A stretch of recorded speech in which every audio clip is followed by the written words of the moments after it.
Hello everyone, hope you are fine. Let's start today's class.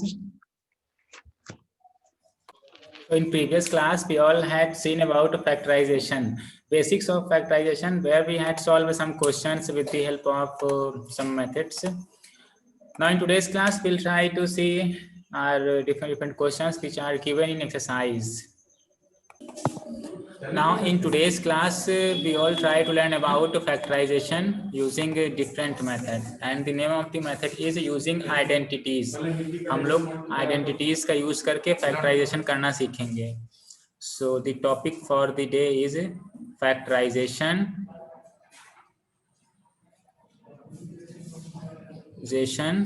using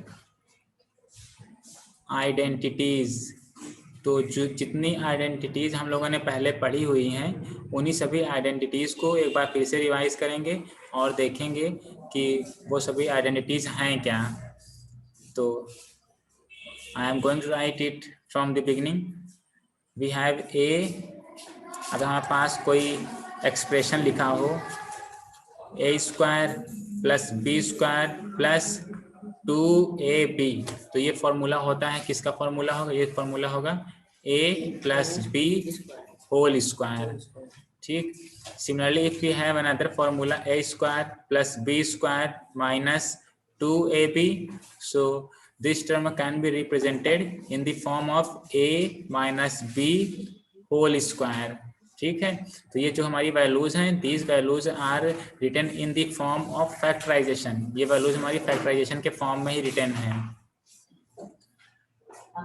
now next is if we have A square minus b square. अगर हमारे पास 2 values हैं और square के फॉर्म में हैं और उनके बीच में माइनस का सिंबल यूज है, तो we can write here a plus b.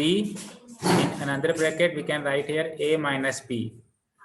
Now next is if we have a value a cube plus b cube plus 3a square b plus 3ab square. So ये value क्या होगी? So we can write for this expression as a plus b whole cube. ठीक है. तो हमारे पास ऐसे different types के एक्सप्रेशंस गिवन रहेंगे और देखना होगा कि can be apply there formula of this identities. हम लोग क्या वहाँ पे इन आइडेंटिटीज के फॉर्मूले अप्लाई कर सकते हैं या नहीं अप्लाई कर सकते हैं. तो इसके लिए हम लोग को जितने भी आइडेंटिटीज लिखा हुआ था हम लोगों ने उन सभी को लर्न कर लेंगे और देख लेंगे, अच्छे से सीख भी लेंगे.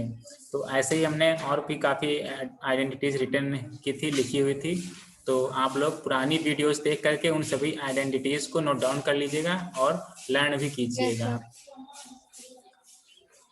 सो लेट्स टेक अ क्वेश्चन है. चलिए हम लोग यहाँ पे एक क्वेश्चन लेते हैं, फिर उस क्वेश्चन को सॉल्व करेंगे. Suppose we have a question. Suppose करिए हमारे पास एक कोई क्वेश्चन है. Question number 1, we have to factorise. हमें फैक्टराइज करना है 4 माइनस वाई स्क्वायर. इसको फैक्टराइज करना है. जब हम इसको सॉल्व करेंगे तो देखिए सॉल्व करने के लिए हमें क्या है कि 4 माइनस वाई स्क्वायर. अगर हमें 4 लिखना है तो हम 4 को लिख सकते हैं 2 स्क्वायर फिर माइनस वाई स्क्वायर. तब देख करके ये हमें क्या लग रहा है, a square minus b square. ये वाली आइडेंटिटी लग रही है, ये वाली this identity, a square minus b square. It means that we can apply here a plus b और ए माइनस बी. ए के प्लेस हमारे पास ये 2 है तो 2 plus y and a minus b means 2 minus y. So we have written this expression in the form of factorization. Factorization के फॉर्म में हमने ये राइट कर लिया है. This is our answer. ठीक. तो जब भी हमारे पास ऐसे एक्सप्रेशन आए उसमें आपको देखना रहेगा कि हम लोग को कौन सी आइडेंटिटीज अप्लाई करनी है जिसकी हेल्प लेकर के we can find out factorization. Now let's take another question. एक क्वेश्चन और लेते हैं. Suppose next question is we have 14 x square y square minus 56 p square q square. So we have to solve this question. इस question को हमें solve करना है और इसको फैक्टराइजेशन फाइंड करना है. सो चलिए सॉल्व करते हैं. पहले तो जितना नॉर्मली कॉमन हमें मिल जाए वैल्यूज उतना कॉमन हम लोग ले लेते हैं. तो हमारे पास देखिए 14 x square y square minus 56 p square q square है. तो वेरिएबल्स में तो अभी हम कॉमन ले नहीं पाएंगे. अभी हम इस टाइम पे क्या ले पाएंगे कॉमन कि जो ये कांस्टेंट टर्म है. यहाँ पे देखिए 14 है, यहाँ पे 56 है. तो 14 के फैक्टर अगर हम करें तो क्या होंगे 2 इंटू 7. 56 के फैक्टर करेंगे तो क्या आएंगे 7 इंटू 8 है ना. या फिर 7 इंटू 2 इंटू 2 इंटू 2. सो क्या कॉमन है, कुछ कॉमन है इसमें 7 है ना. 7 कॉमन है, 2 भी कॉमन है. ठीक है 7 कॉमन है और 2 भी कॉमन है. तो जो 8 था अगर हम हाँ 8 को यहाँ से हटा करके 2 इंटू 2 इंटू 2 लिख दे रहे हैं ताकि थोड़ा दिखाई दे हमें कि कुछ कॉमन मिल रहा है. तो इंटू 2 इंटू 2 इंटू 2. ठीक. तो अब कॉमन क्या क्या मिल रहा है 2 and 7. 2 and 7 कॉमन मिल रहे हैं तो हम उसको ले लें कॉमन.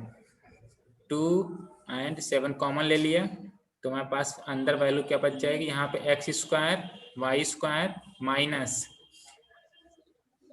2 7 ये कॉमन हो गए हैं. तो 2 इंटू 2 दैट मीन्स 4. 2 2 सब 4 पी स्क्वायर क्यू स्क्वायर. ठीक है 2 इंटू 7 मीन्स 2 7 जा 14.